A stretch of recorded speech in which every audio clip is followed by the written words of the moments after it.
오늘은 정약용에 대해서 알아보도록 하겠습니다. 정약용은 조선 후기 실학자죠. 정조가 그러니까 죽고 신유박해 때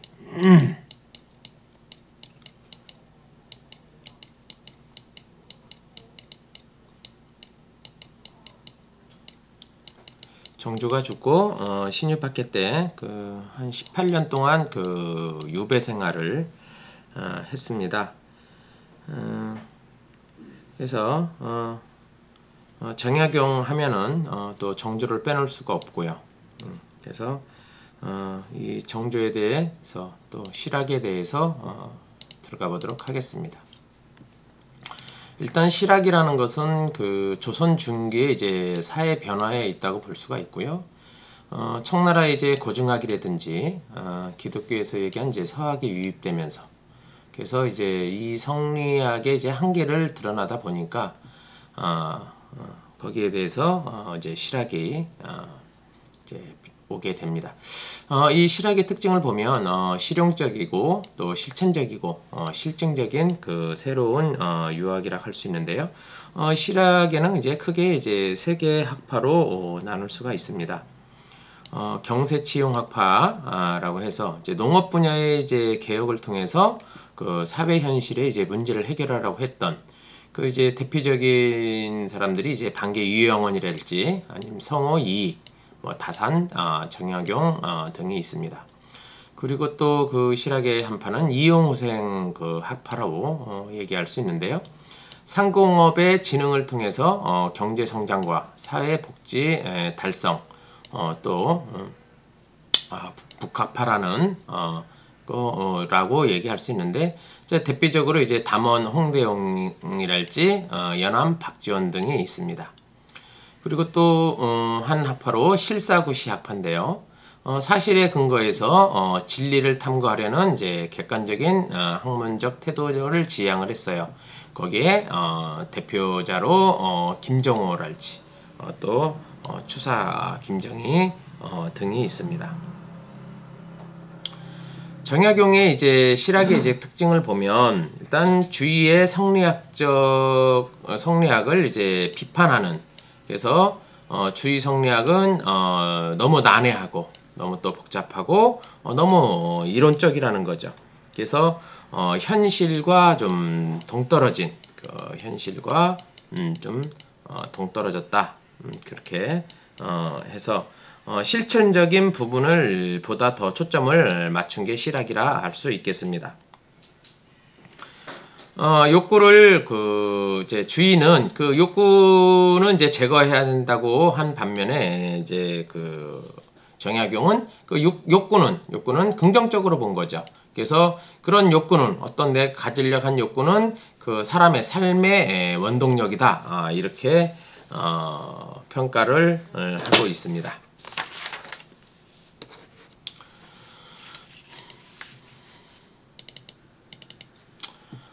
성리 주의가 얘기하는 성리학의 이제 특징을 보게 되면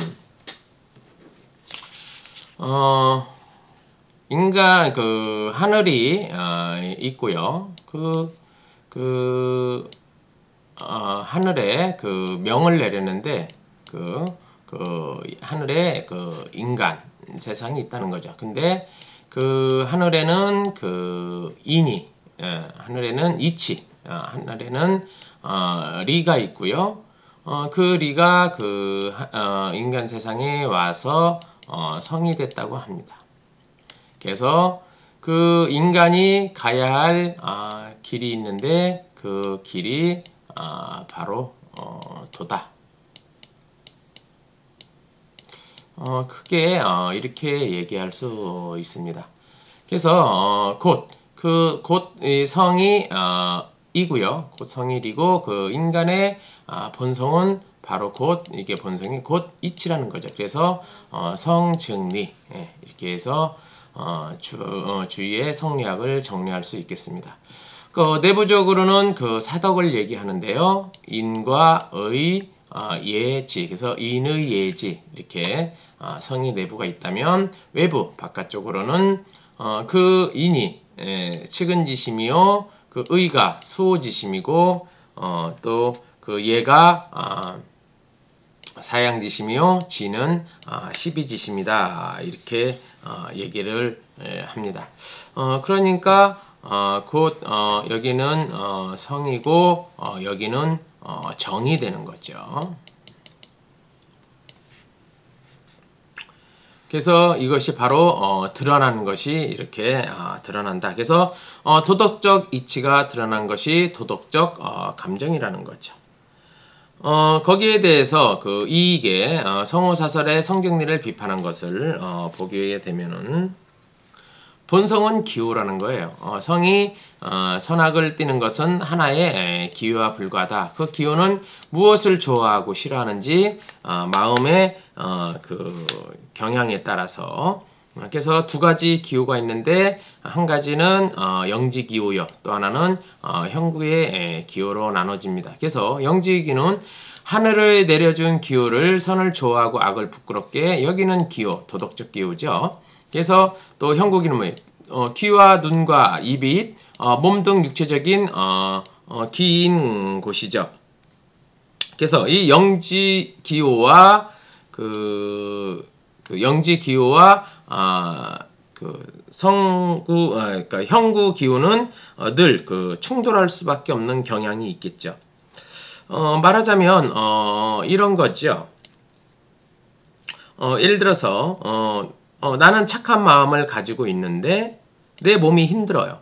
내 몸이 힘드니까 몸이 움직이질 않는 거죠.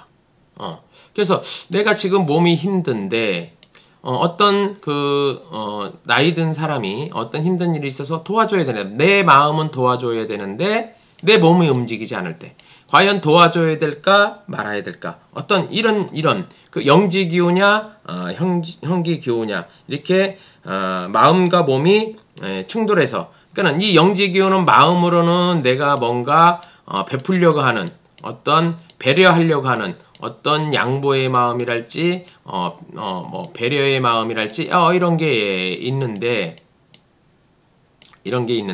그 형구의 기호는 어때요?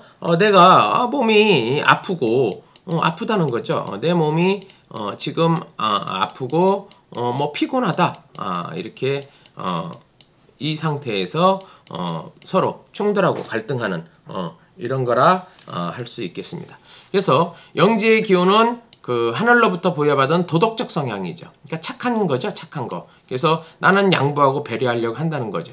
근데 이 자신이 악을 저질러서 때마침 수치심을 느끼게 하고 덕을 사랑하는 마음을 이제 갖게 한다. 그게 영지 기호다.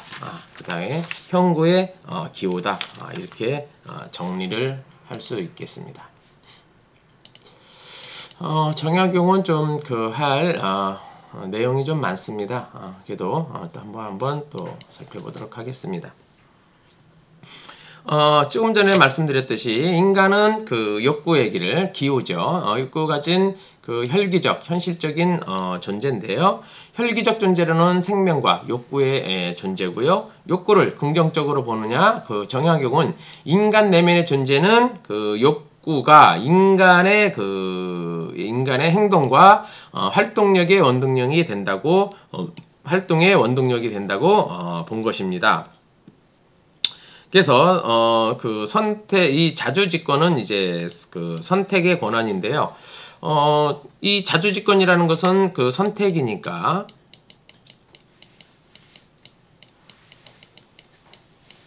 말하자면 이제 둘 중에 하나는 골라야 되는 거죠. 그러니까 내가 양보할 것이냐, 배려할 것이냐, 몸이 피곤하니까 배려하지 않고 양보를 안 할 것이냐, 이런 둘 중에 하나를 선택해야 되는 그런 자주집권인데, 하늘은 인간에게 자주집권, 즉 자유의 의지를 준 거죠.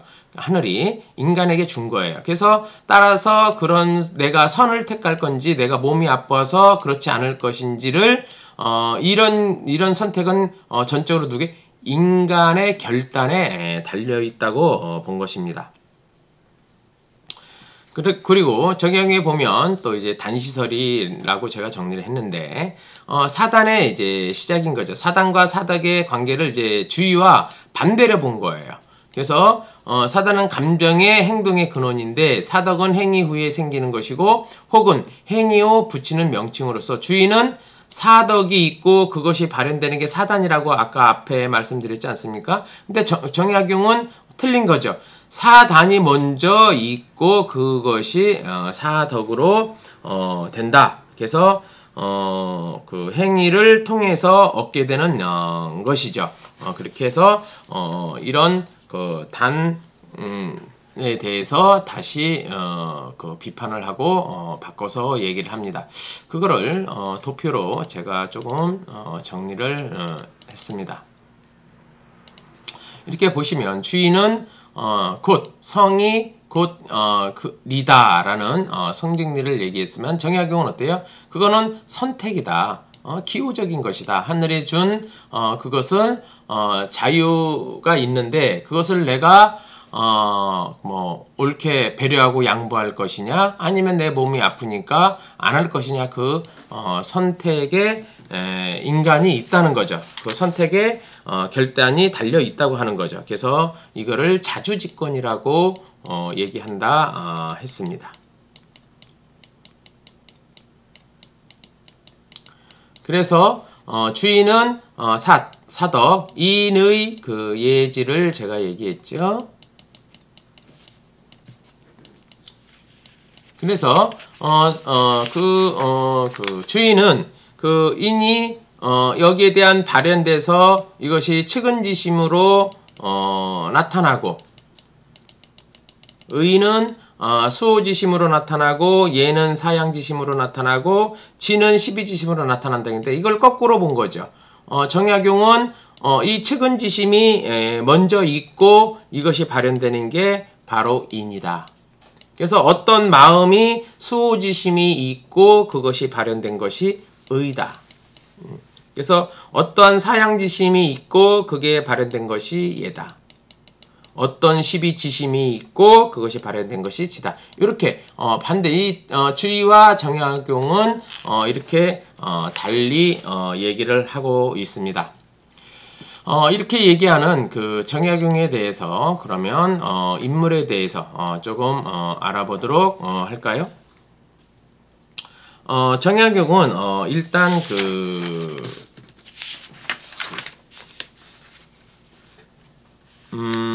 그러니까 원래 이제 그 정약용은 이제 아버지는 정재원이에요.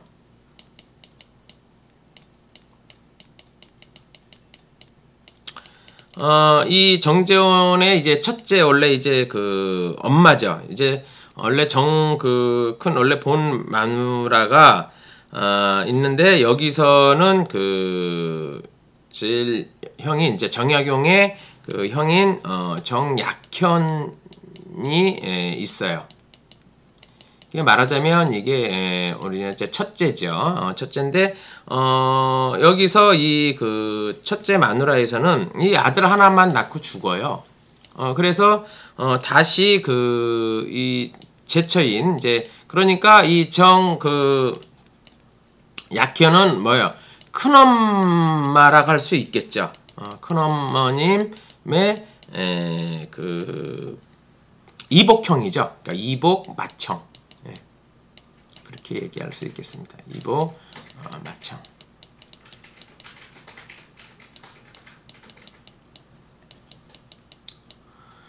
그래서 이제 제처 가서 이 그 와이프 그러니까 어머님 이름이 그러니까 해남윤 씨입니다.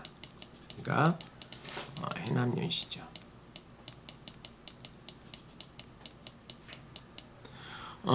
여기서 이제 그 말하자면 이제 둘째죠. 둘째 그 형이 그 유명한 정약전이에요.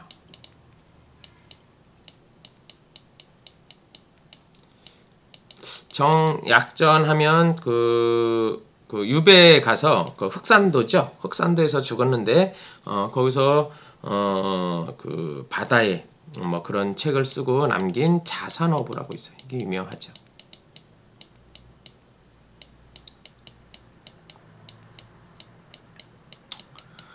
그리고 그 다음에 또 형이 하나가 있는데 그 형인도 유명한 정약종이죠.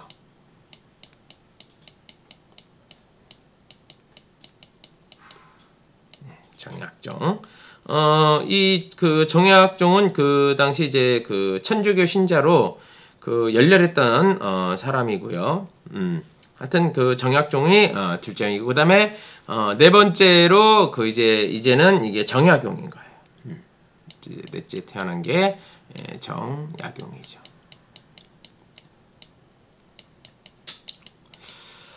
뭐 하여튼 뭐 이렇게 되게 되는데요. 그리고 그 정약용은 그 강남 그 유배 당시에 강진에 있는 그 산 이름이 다산이라고 합니다. 그래서 여기서 호를 따서 지었습니다.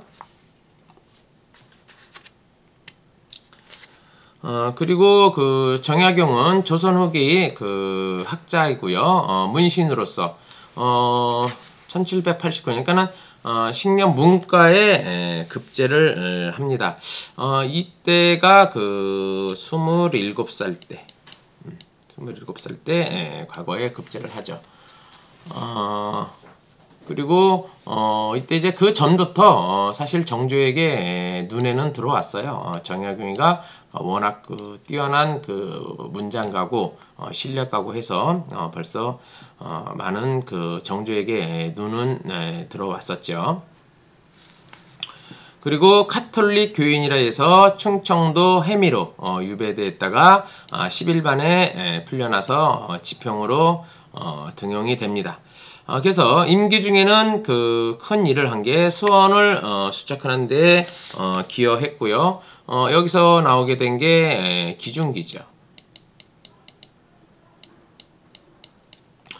그리고 1794년에는 이제 그 경기도 암행어사로 나가서 크게 활약하게 됩니다. 암행어사까지도 가고요. 그래서 정조가 그 이렇게 큰 것을 활약하다가 갑자기 정조가 세상을 떠나게 되죠. 그래서 이때 신유박해 때 그 장기적으로 18년 동안 이 강진에서 유배 생활을 하게 됩니다. 뒤에는 그 황사영 그 백사 사건에서 연루돼서 전남 그 강진으로 다시 또 입예됩니다. 다시 입예라는 건 옮긴다는 거죠. 다시 옮겨지게 돼요. 이 백서 사건이라는 것은 이 백서 사건은 그 현재로 얘기하면 그 로마 옛날 그 로마 교황청 교황청 이 로마 교황청에 그 보관되어 있다고 해요. 이 사건에 대해서. 그리고 이 황사영 백서 사건 보면 천주교 신자 황사영이 당시 그 중국 베이징에 머물러 있는데 구베아 주교에게 편지를 보내려 한 사건을 백서 사건이라고 합니다. 근데 이때 당시 이 편지가 지금 로마 교황청에 보관되어 있다고 해요. 그래서 신유박해의 경우 그 조선 정치의 이제 실정을 볼 수가 있고요. 종교의 자유 등 청나라의 황제가 간섭해 줄 것을 요구하죠. 그러니까 이게 너무 심하다 보니까 그래서 이 청나라가 조금 이것을 간섭해서 조금 이것을 좀 도와달라고 하게 되는 이것이 이제 또 발각이 되는, 그래서 더 큰 박해로 이어지는 거죠. 그래서 그렇게 정리를 할 수 있겠습니다. 이 정약용은 많은 책을 남기게 되는데요. 500권이 넘어요. 정약용은. 그래서 보면 그 여러 그게 있는데 여러 전서가 있는데 그 속에 이제 유명한 게 이제 목민심서, 그다음에 경세유표, 후문 신서. 그래서 요 세 권을 갖다가 일표이서다 이렇게 얘기도 합니다. 그것은 경서유표 1표 2개의 서가 있어서 1표 2사. 왜냐면 특히나 이 책이 3권이 중요하기 때문에 그렇게 1표 2사 얘기를 합니다. 여기서 그 흥음심서는요 형법서입니다. 형법서. 형법. 형법서로 30권 10책으로 되어 있어요. 30권 이건 뭐 중요한 건 아니고요. 30권 10책으로 되어 있다. 그래서 살인 사건을 그 심리하는데 필요한 어떤 실무 지침서죠. 그래서 그리고 법의학, 사실 인정학, 법 해석학을 포괄하는 일종의 종합 재판학적 저술이라고 할 수 있는 게 흥문심서다 이렇게 볼 수 있고요. 이 경서유표는 그 행정기구의 개편을 비롯해서 관제, 그다음에 토지제도, 부가세제도 등 모든 제도의 개혁을 그 원리를 제시한 책이다라고 할 수 있습니다. 이 책은 44권 15책으로 되어 있습니다.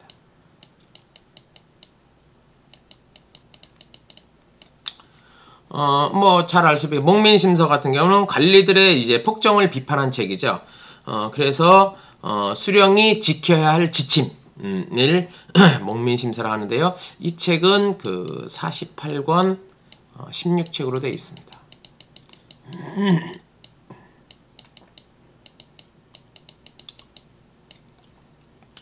그 외에 뭐 마과의통이랄지 뭐 상서 지원이랄지 상서 지원론 그리고 뭐 메시서평, 상서 고운 등이 실려 있다 하겠습니다. 그래서 500여 권의 실학에 관한 그 서적을 완성했는데요. 특히 지금 뭐 눈여겨볼 점은 경학 그 관계 연구서가 232권이나 돼요.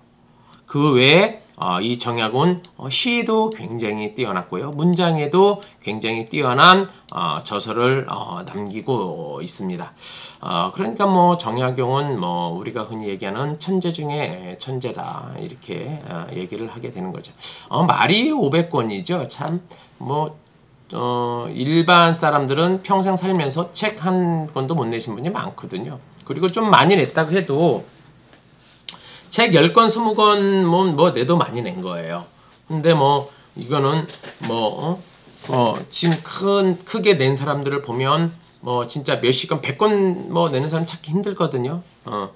그런데 이렇게 많은 책을 남기고 저술했다는 것은 정말 놀랍지 않을 수가 없습니다.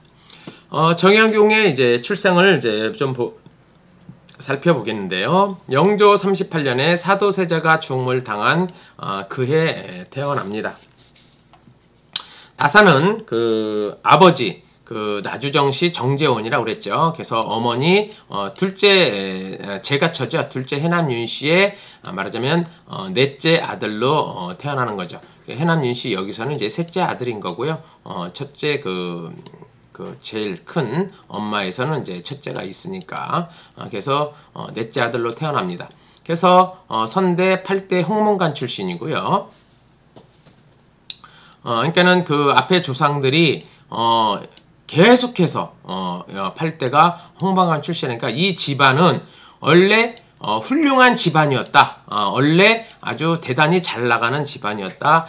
이렇게 보시면 되겠습니다. 그래서 홍문관이라는 것은 조선시대 궁중의 경서사적의 관리하는 왕의 자문의 일을 맡아보는 기관이었기 때문에 실제 아주 중추적인 역할을 하는 기관이었죠. 정약전은 정약용의 둘째 형 조선후기 학자고 천주교 선교자의 저서로 자선어보가 있다고 했습니다.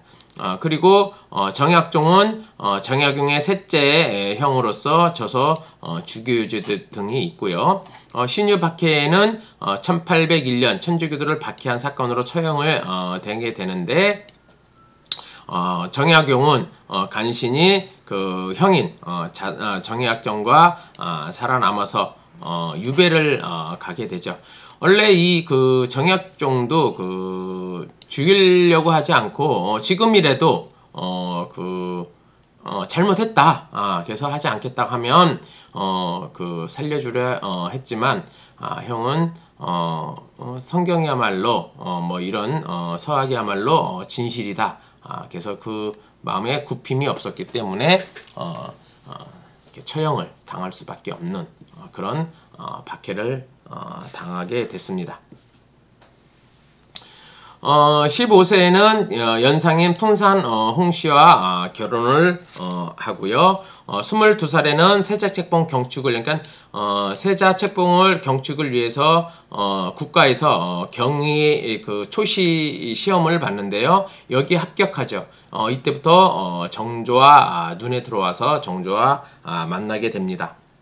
그리고 정조의 눈에 띄어서 28살에 문장력을 인정받아서 등용되는 거죠.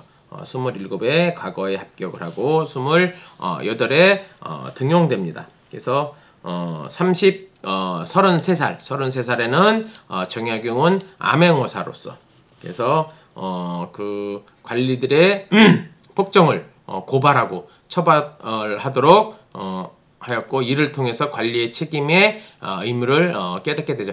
이런 그 발판이 됐기 때문에 목민심서 같은 그런 책을 쓰게 되지 않았나, 영향을 주었을 것이라 생각합니다. 정조의 명을 받아서 또한 배다리와 수원성을 설계하는데요.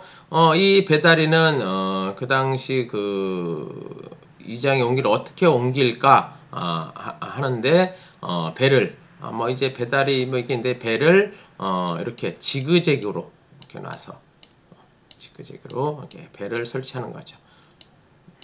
그리고 어떤 중앙에 가장 높게 큰 배를 이렇게 놓고, 그러면은 어떻게 배가 예를 들어서 뭐 이런 식으로, 그러니까 여기가 크게 높게 생겨 옆으로 이걸 측면가 이런 형식으로 이렇게 되겠죠. 그러니까는 이게 배를 오른쪽 왼쪽 다 놓은 거죠. 이렇게 가운데 가장 높은 거 놓고 배다리.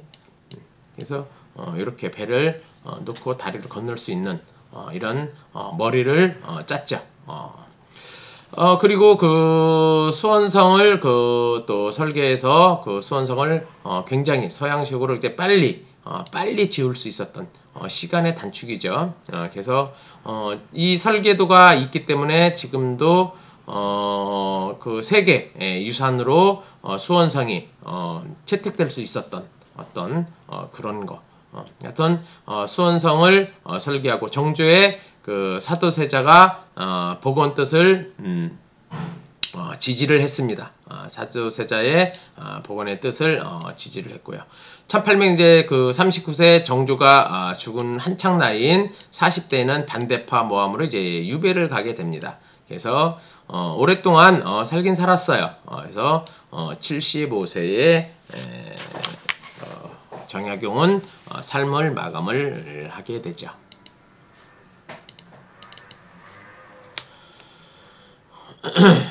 그 정조와 그 정약용과 이제 정조의 그 만남을 또 이렇게 조금 살펴보게 되면은, 정조는 그 성균관 내 시험에서 출중한 성적을 낸 그 정약용 다산에게 수많은 그 서적을 내립니다. 내려주기도 하고, 다산과 그 규장국에서 함께 책을 읽고 토론을 벌이기도 하죠. 다산에게는 정조가 그러니까 임금이자 뭐 형님, 스승이었다는 거죠. 그래서 정조의 청애를 받고 친구처럼 함께 즐기기도 했던 정약용은 서로 이렇게 그 여러 말을 주고받는데, 그런 말들이 말들이 많이 남아 있어요. 예를 들자면 정조가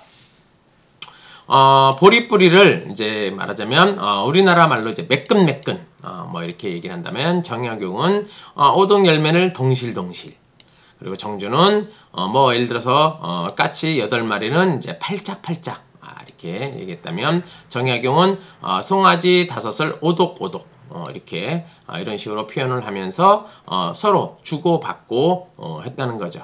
그래서 인재를 아끼고 그 알아본 그 정조에 대해서 뛰어난 안목이 있다. 그러니까 정조도 굉장히 공부도 많이 하고 또 굉장히 똑똑했고 했다는 것을 엿볼 수가 있습니다. 그 다음에 정약용과 그 형 정약전의 관계는 굉장히 또 살펴볼 필요가 있는데요. 평생 동안 그 자기를 알아주는 그 유일한 벗이 바로 위에 형 정약전이라고 또 볼 수 있겠습니다. 서로가 그 너무 직위지은 그러니까 너무 직위였던 그 형과 정약용의 관계라 할 수 있는 거고요. 직위주라는 것은 서로 뜻이 통하는 친한 벗이라는 뜻을 가지고 있습니다. 자신의 그 숱한 저작물을 이해해준 그 형 정약전인데요. 학문적으로나 정신적 교감을 나눴던 그 정약용과 형과 동생이라 하겠습니다. 정약용의 주요 그 사전 서문 중에는 이런 말이 나옵니다. 언제 동생과 함께 한 세상을 한 형제로 살아볼 수 있으랴. 주역 사전을 읽고 이 서문을 쓰는 것만으로도 만족한다. 나는 참으로 유감이 없다. 이렇게 쓸 정도로 동생과의 관계, 형과의 관계는 굉장히 속이 깊다 하겠습니다. 그리고 또 그러면 둘째 형도 한번 살펴보도록 하겠습니다. 둘째 형 그 정약전과 함께 유백길에 올라서 다시 만나기로 그 기약도 없이 영영 그 이별함을 슬퍼하면서 지은 시가 있는데요. 정약전이 흑산도 정약용이 강진에 있을 때입니다. 일정별에서 정약용이 한번 쓴 걸 보면 초가 주막에 새벽 등잔 가물거려 꺼지려는데 일어나 새벽별 보니 이별한 일 참담하구나. 묵묵히 마주보며 둘이서 말이 없고 목청 바꾸려 애쓰니 목이 메어 울음 터지네. 흑산도 아득하여 바다와 하늘 맞닿는 곳이니 그대 어찌다가 이 속으로 들어가시는가. 이렇게 정약전과 정약용이 서로 애틋한 마음을 또 주고 담는 시도 하나 살펴봤습니다. 그러면 잠시 후 두 번째 시간에 보도록 하도록 하겠습니다.